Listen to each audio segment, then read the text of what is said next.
suami memberikan nafkah kepada anak dan istrinya, yahtasibuha, yang dia harapkan hanya Allah, fahiya lahu sadaqah, maka nafkah itu bagi suami nilainya sedekah, maksudnya berpahala.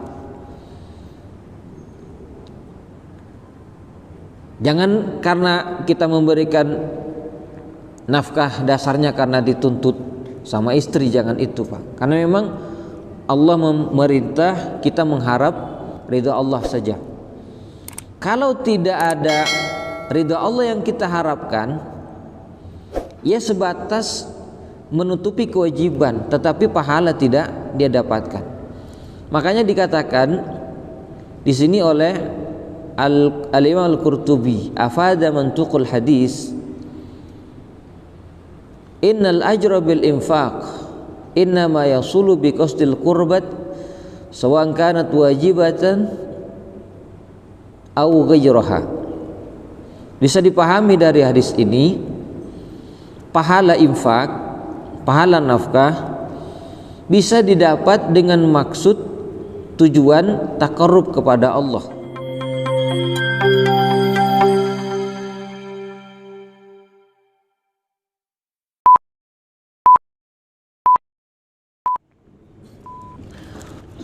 Assalamualaikum warahmatullahi wabarakatuh.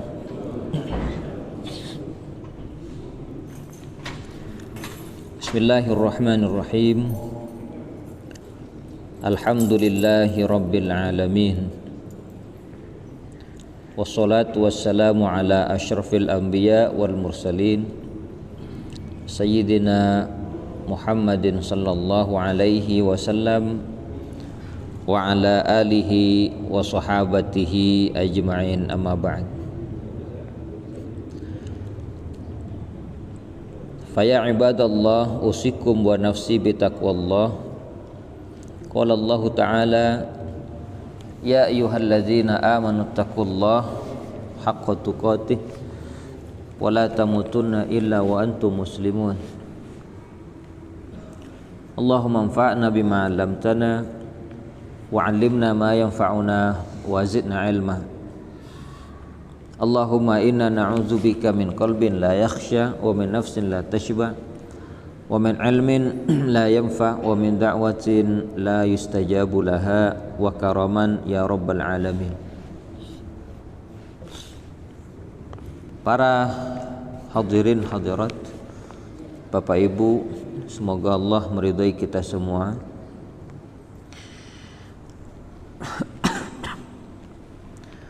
Kita tidak pernah bosan untuk bersyukur kepada Allah Subhanahu wa ta'ala, dan juga senantiasa bersolawat atas Rasulullah sallallahu alaihi wasallam. Majelis kita pada kesempatan ini melanjutkan pembahasan hadis-hadis dalam kitab Hasyiah atau Mukhtasar Al-Bukhari. Kesempatan ini kita akan membicarakan beberapa hadis yang pendek dari Nabi sallallahu alaihi wasallam. Bismillahirrahmanirrahim.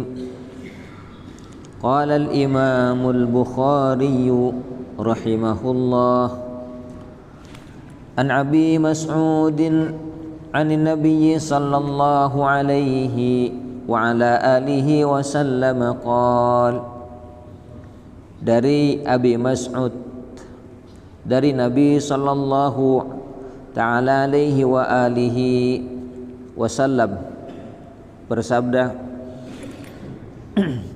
idza anfaqa ar-rajulu ala ahlihi yahtasibuha fahiya lahu sadaqatun. Apabila seorang laki-laki menginfakkan kepada keluarganya yang ia hanya mengharap ridha Allah, maka infak itu baginya bernilai sedekah. Hadis ini pendek yang diriwayatkan oleh sahabat Rasul yang bernama Abu Mas'ud. Itu sebutan. Nama aslinya adalah Uqbah bin Amru bin Sa'labah Al-Ansari Al-Khazraji Al-Badri. Ini sahabat yang juga hadir dalam perang Badar Kubra dari kaum Ansar suku Khazraj. Nama aslinya adalah Uqbah bin Amru bin Sa'labah, tapi sering dipanggil dengan Abu Mas'ud. Beda dengan Ibnu Mas'ud ya. Kalau Ibnu Mas'ud Abdullah bin Mas'ud, sahabat Rasul yang juga sebagai ulama di kalangan sahabat. Kalau ini Abu Mas'ud, beliau wafat di Kufah. Ada yang berpendapat wafat di Madinah. Meriwayatkan satu hadis dari Rasul sallallahu alaihi wasallam. Rasul bersabda, "Idza anfaqa ar-rajulu ala ahlihi yahtasibuha." Apabila seorang suami menafkahi keluarganya, yahtasibuha, dan dia berharap Allah, fahiya lahu sadaqah, maka nilainya adalah sedekah. Baik berinfak, yang dimaksud infak atau nafkah, nafkah yang wajib, nafkah yang wajib. Karena kalau kepada keluarga, nafkah itu hukumnya wajib. Kepada anak, istri, termasuk siapapun yang wajib diberikan nafkah selain anak dan istri, orang tua yang sudah tidak mampu lagi bekerja, tanggungan anak laki-laki. Kalau ada orang tua kita sudah lansia, tidak lagi kuat tenaganya, maka kewajibannya adalah bagi anak laki-laki. Kalau misalkan anak laki-laki tidak ada, baru anak perempuan. Nah, ini sudah ditetapkan dalam Al-Quran bahwa kemuliaan seorang laki-laki terletak pada nafkah yang diberikan kepada keluarganya. Sering kita dengar ayatnya, Ar-rijalu qawwamuna 'alan nisa bima faddalallahu ba'dhum 'ala ba'd wa bima anfaqu min amwalihim. Laki-laki itu pemimpin. Laki-laki punya harga diri, punya maqam sebagai pemimpin. Kepada siapa? Kepada perempuan, istri-istrinya. Dengan keutamaan yang Allah berikan secara fisik lebih utama, lebih kuat, secara mental, secara pemikiran dibanding kaum laki-laki. Makanya Rasul Imam Ibnu Qayyim Al-Jauziyah beliau mengatakan karakter laki-laki itu beda dengan perempuan. Kalau perempuan mempunyai tabiat lembab dan basah, sedangkan laki-laki kering dan keras, sehingga cocok bagi laki-laki ketetapan yang Allah berikan ini menjadi pemimpin kering dan keras, karena dia memiliki kelebihan dalam berpikir lebih ke depan, tidak banyak memiliki perasaan ketimbang perempuan. Secara emosi dia bisa mengendalikan diri. Itu yang pertama. Yang kedua, harga diri seorang laki-laki terletak pada nafkah yang diberikan. Wa bima anfaqu min amwalihim. Dengan harta yang diberikan, nafkah yang diberikan kepada mereka. Nafkah. Makanya laki-laki itu harus bekerja. Kalau ada laki-laki memberikan nafkah pada istrinya, itu yang memang dia kerjakan. Ini terletak sebagai bentuk harga diri. Kalau sebaliknya malah istri yang menafkahi, kadangkala Pak, kadangkala ya, harga diri suami sudah hancur, apalagi kalau istrinya sudah tidak memiliki pemikiran sebagai wanita. Dia merasa sebagai pemimpin juga. Karena apa? Sudah memberikan nafkah kepada suaminya. Disuruh masak tidak mau, disuruh ini tidak mau, cuci baju. Kan saya juga bisa memberikan nafkah Bang. Saya juga bisa mencari pekerjaan, mata pencaharian. Nah, ini sudah repot persoalannya, terbalik. Ya, kalaupun istri mampu memberikan nafkah karena dia mungkin punya harta, punya pendapatan, punya warisan, sedangkan suami pendapatannya pas-pasan, tidak masalah, dengan catatan tidak boleh merubah posisi istri mau jadi pemimpin, nggak boleh, tetap harus sebagai istri yang dipimpin. Nah, kalau suami memberikan nafkah kepada anak dan istrinya, yahtasibuha, yang dia harapkan hanya Allah, fahiya lahu sadaqah, maka nafkah itu bagi suami nilainya sedekah, maksudnya berpahala. Jangan karena kita memberikan nafkah dasarnya karena dituntut sama istri, jangan itu Pak. Karena memang Allah memerintah kita mengharap ridha Allah saja. Kalau tidak ada ridha Allah yang kita harapkan, ya sebatas menutupi kewajiban, tetapi pahala tidak dia dapatkan. Makanya dikatakan di sini oleh Al-Imam Al-Qurtubi, afada mantuqul hadis, innal ajra bil infaq innama yasulu bi qasdil qurbat sawan kanat wajibatan au ghayraha. Bisa dipahami dari hadis ini, pahala infak, pahala nafkah bisa didapat dengan maksud tujuan taqarrub kepada Allah, baik infak nafkah yang wajib seperti kebutuhan harian, pakaian, tempat tinggal, atau yang tidak wajib, yang sunnah-sunnah, misalkan mau ngasih kepada anak istri, misalkan sangu yang di luar daripada kebutuhan. Kalau niatnya adalah taqarrub kepada Allah, maka akan dapat pahala. Wa afada mafhum anna man lam yaqsud al-qurbata lam yu'jar. Tapi kalau orang yang tidak ada maksud kurbah, taqarrub kepada Allah, dia tidak dapat pahala. Lakin tubra zimmatu minan nafaqah al-wajibah, ia sebatas melepas kewajiban. Wa kadza sairul a'mali allati la tatawaqqaf sihhatuha anin niyyah. Begitu juga amal-amal yang lain tidak lepas dari niat, karena Allah saja.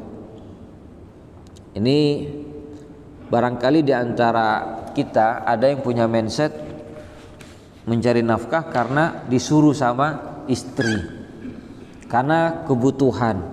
Jangan hanya itu Pak, tapi karena Allah, sehingga nanti dalam proses pencarian itu tidak sembarangan. Karena apa? Niatnya karena Allah. Nanti kalau umpama ada tawaran-tawaran menggiurkan tapi ternyata tidak syar'i, tawaran pekerjaan yang bagus gajinya tapi ternyata tidak halal, tidak halalan thayyibah, ya jangan, dia tidak akan menerima begitu saja. Karena apa? Niatnya taqarrub dengan bekerja, bukan niat sebatas memberi nafkah biasa, tapi untuk taqarrub kepada Allah. Ya kalau hanya sebatas cari kenyang, nah orang bisa saja lupa halal dan haram. Karena diantara apa yang disampaikan oleh Rasul, akan datang suatu masa orang makan tidak lagi memperhatikan halal dan haram. Ini penting kita perhatikan. Hadis selanjutnya, Wa qala al-Bukhari qala Rasulullah sallallahu alaihi wasallam, berkata Imam Al-Bukhari, bersabda Rasulullah sallallahu alaihi wasallam, man yuridillahu bihi khairan yufaqihu fid din wa innamal ilmu bitta'allum. Barang siapa yang dikehendaki suatu kebaikan oleh Allah, maka dipahamkannya dalam agama, dalam ad-din. Dan ilmu itu hanya dengan belajar. Innama al-ilmu, hanya saja al-ilmu bitta'allum, dengan cara belajar mendapatkannya. Kita berarti berpindah topik tentang fadilah mempelajari ilmu, bahwa ciri di antara hamba yang diinginkan kebaikan oleh Allah dipahamkan agama. Di sini khairon, kebaikan sigahnya nakirah. Nakirah artinya umum, kebaikan apapun. Kalau Allah menginginkan satu kebaikan kepada hambanya, maka hamba tadi memiliki iradatul khair minallahi lil abdi muayyanat lahu ala tafaqquh fid din. Allah menghendaki kebaikan kepada hambanya yang terpilih atau yang tertentu, alat tafaqquh fid din, hamba tadi memperdalam agama. Ini satu kebaikan.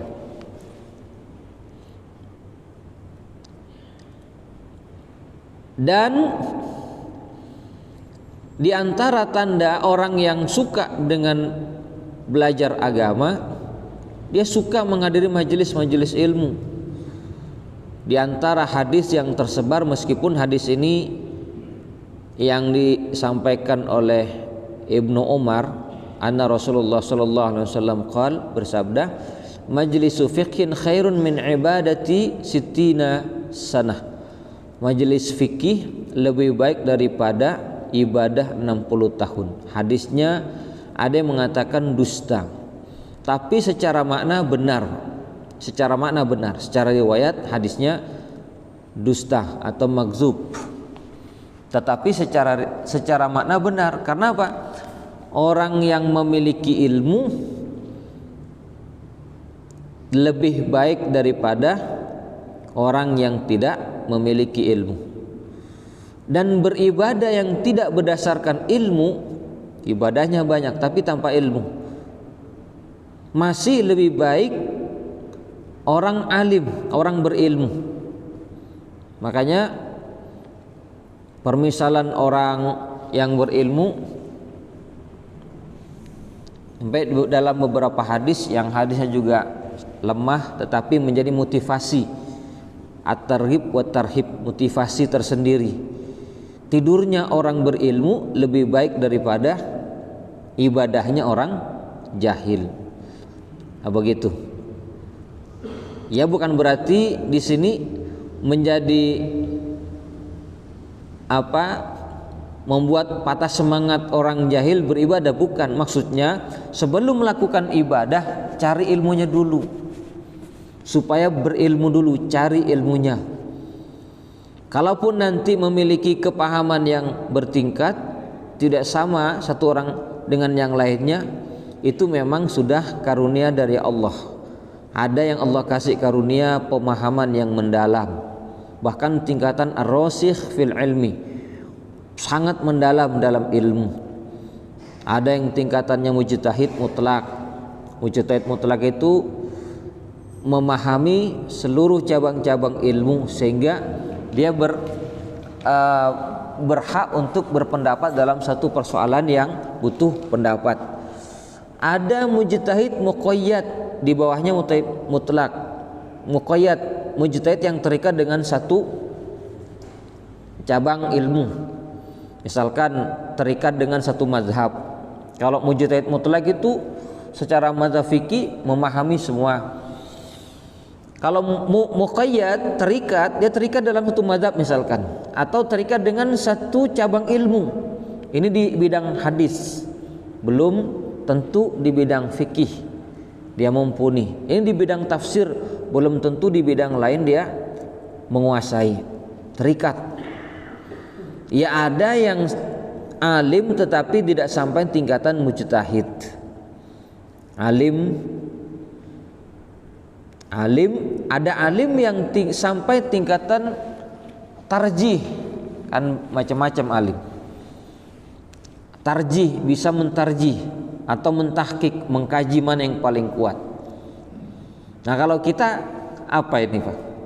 Kita jangan merasa alim. Hanya saja persoalan kita ini sudah sedikit belajar, sudah merasa hebat, sudah merasa alim. Akhirnya tidak terkendali, gampang berfatwa sembarangan, bahkan mentarji. Padahal belum mencapai syarat, belum mencapai tingkatan itu. Kita ini apa? Kita ini ya, kalaupun mau jadi orang yang memahami ilmu, paling tidak jadi muttabi', mengikuti. Muttabi' mengikuti. Beda dengan muqallid, orang yang ikut-ikutan. Kalau muttabi' artinya qubulu, muttabi' atau ittiba', qubulu qawli qail bi ma'rifati dalilihi, mengikuti, menerima pendapat seseorang dengan mengetahui dalilnya. Itu namanya ittiba. Saya mengikuti imam ini, berarti ittiba. Saya mengikuti Rasul, berarti tahu tentang dalil-dalil yang disampaikan oleh Rasul. Itu namanya ittiba. Kalau belum tahu dalilnya, cuman menurut ini, tapi belum tahu dalilnya, itu namanya taklid. Orang yang disebut dengan muqallid, ikut-ikutan. Apa itu taklid? Qubulu qawli qail bi ghairi ma'rifati dalilihi, menerima penyampaian atau ucapan seseorang tanpa mengetahui dalilnya. Ini saja kita mengkaji satu bab fikih, mengkaji misalkan lintas fikih mazhab, menurut ini begini, menurut ini begini, tapi tidak tahu dalil, itu namanya taklid Pak. Kalau tahu dalilnya begini, nah itu namanya ittiba. Tapi belum tentu tingkatan tarjih. Kalau tarjih, dari sekian dalil-dalil dan pendapat yang ada, dia nanti mengukur mana yang paling kuat di antara pendapat dan dalil itu. Itu tarjih. Nah kita belum tingkatan tarjih, ya paling tidak tingkatan ittiba. Kalau ittiba kita belum mampu, paling tidak taklid. Taklid itu yang dikatakan oleh Imam Asy-Syatibi dalam kitab Al-Muwafaqat. Orang awam itu haknya taklid. Orang awam paling tidaklah, kalau tidak taklid kepada imam, ulama, kepada siapa kita taklid? Hawa nafsu, pendapat diri sendiri. Nah itu yang berbahaya. Maka dari situ ulama menjadi rujukan kita untuk memahami syariat agama yang berdasar dari Quran dan hadis Rasul Sallallahu Alaihi Wasallam. Sehingga apa kata Nabi? Al ulama warasatul anbiya. Ulama adalah pewaris para nabi. Wal anbiya warasul ilma, la yuwarisu dinarun wala dirhaman, innama warasul ilma. Para nabi itu tidak mewarisi dinar, dirham, harta, bukan. Tapi para nabi mewarisi ilmu. Faman akhazahu faqad akhaza bihadzin wafir. Barang siapa yang mengambil ilmu, berarti dia telah mengambil satu keuntungan yang besar. Bihadzin wafir, keuntungan yang besar. Makanya kalau kita menyebut ulama-ulama itu penting, Pak. Jangan sampai terjebak. Kalau umpama menyebut ulama, saya pernah diprotes, Ustaz kok ulama terus disebutlah? Kalau bukan ulama siapa? Kita ini siapa? Ngaku ulama. Modalnya cuma terjemahan, Quran hadis terjemahkan, mau ditafsir sendiri. Itu yang bahaya. Bahaya sekali. Makanya dalam hadis yang sahih mutawatir lagi, Rasul bersabda, "Man qala fil Quran bi ghairi ilmin falyatabawa maqadahu minan nar." Siapa bicara Quran tanpa ilmu, siap-siap tempatnya di neraka. bicara Quran, hafal Quran dia, hafal Qurannya, ayatnya hafal, terjemahannya tahu dia artinya, cuman memahaminya itu menurut dia tanpa ilmu. Ini yang terancam masuk neraka, dan itu berbahaya, Pak. Makanya hafizul Quran belum tentu boleh dia berbicara tentang makna-makna dan tafsir-tafsir Quran kalau belum mempelajari ilmu-ilmu Quran. Ya, kan banyak hafiz Quran.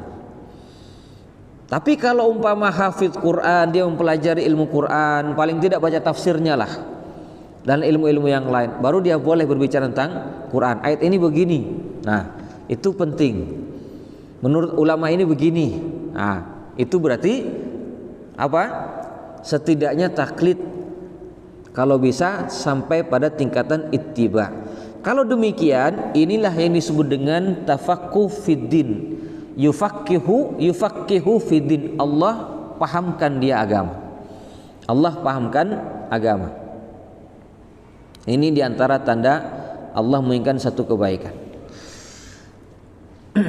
Hadis yang wa innamal ilmu bitta'allum. Selanjutnya kata Rasul di sini dikatakan, ini qaul Imam Al-Bukhari, ilmu itu dengan belajar.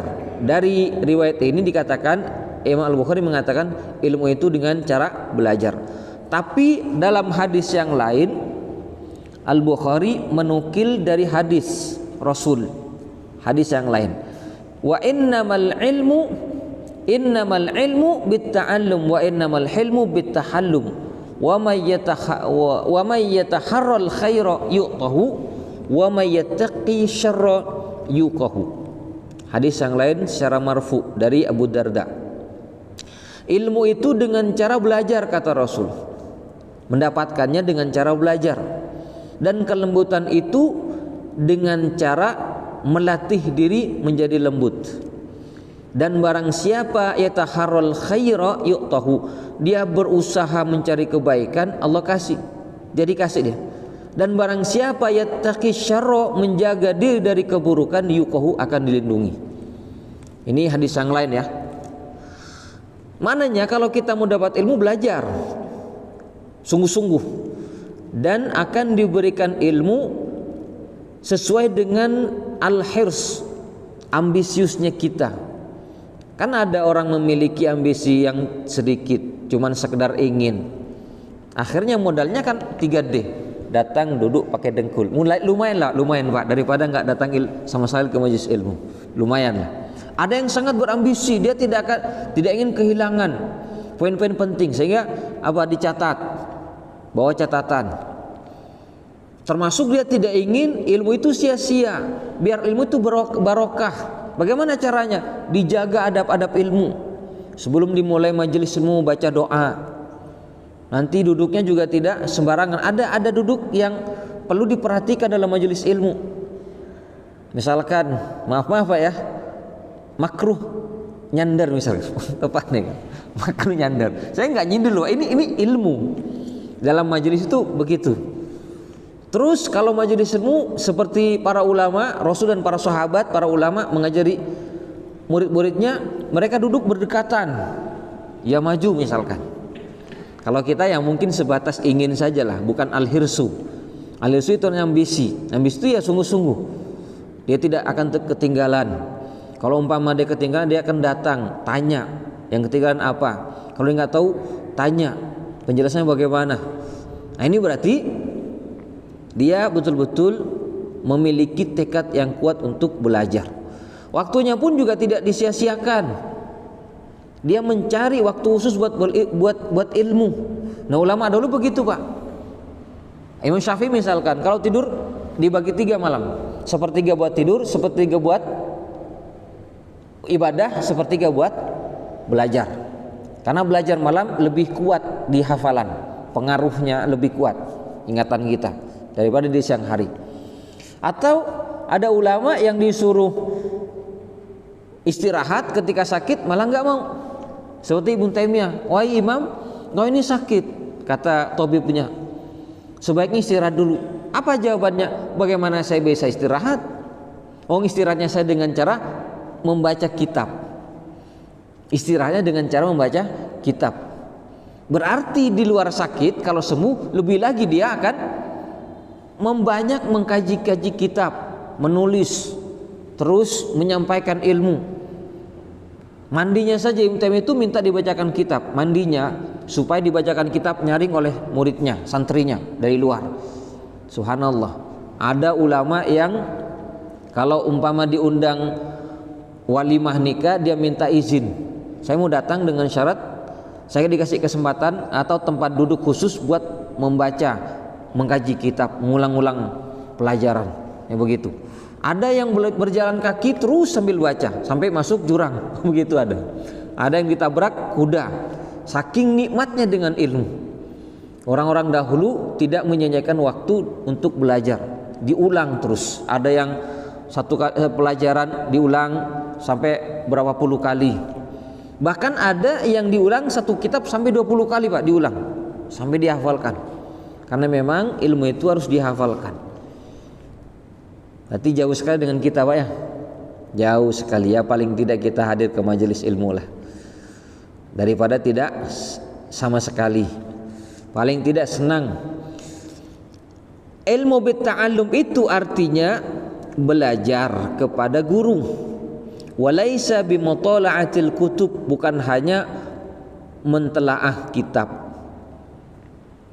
Kalau dia mentelaah kitab tanpa pakai guru, itu yang dikatakan oleh para ulama, bukan hadis ya, dikatakan oleh para ulama, orang yang belajar tanpa guru, maka gurunya adalah setan. Ya maksudnya bukan setiap belajar pasti setan, bukan. Maksudnya ini satu peringatan, kalau belajar tanpa pakai guru, kadang setan membuat dia tergelincir. Modalnya cuman kitab, buku terjemahan misalkan, atau YouTube, Google, kan Google banyak. Misalkan, tanpa dia punya modal, tanpa ada pembanding atau bimbingan seorang guru, hanya pada kitab. Nah kadang pemahamannya ya pemahaman kitab dan tidak luas. Oleh karena itu ini penting untuk kita perhatikan. Tapi bukan berarti orang baca buku tidak benar. Baca buku itu baik untuk menambah konsumsi otak kita.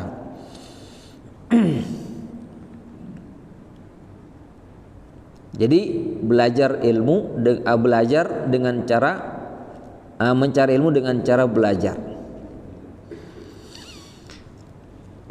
Selanjutnya hadis yang selanjutnya, wal Bukhari qala Rasulullah sallallahu alaihi wasallam, berkata Imam Bukhari, bersabda Rasulullah sallallahu alaihi wasallam, man salaka tariqan yatlubu bihi ilman sahalallahu lahu tariqan ilal jannah. Barang siapa yang keluar ke jalan, dia mencari ilmu, maka akan dipermudah oleh Allah baginya jalan ke surga. Mencari ilmu, keluar dari rumah untuk mencari ilmu. Nah ini diantara fadilah mencari ilmu. Kalau ulama-ulama dahulu untuk mendapatkan satu hadis sampai berbulan-bulan, karena memang tidak ada fasilitas seperti sekarang Pak. Mereka mengumpulkan hadis, pergi Imam Ahmad bin Hambal pergi ke berbagai tempat, berbagai negara, mencari hadis-hadis, mendengar si fulan meriwayatkan hadis, dicari, dikejar, ketemu. Gimana hadisnya? Nanti dicatat.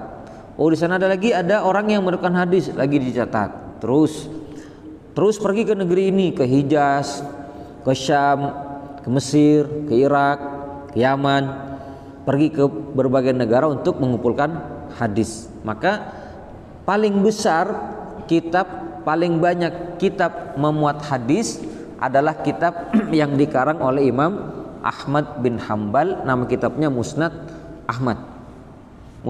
Ahmad, berisi 40.000 lebih hadis.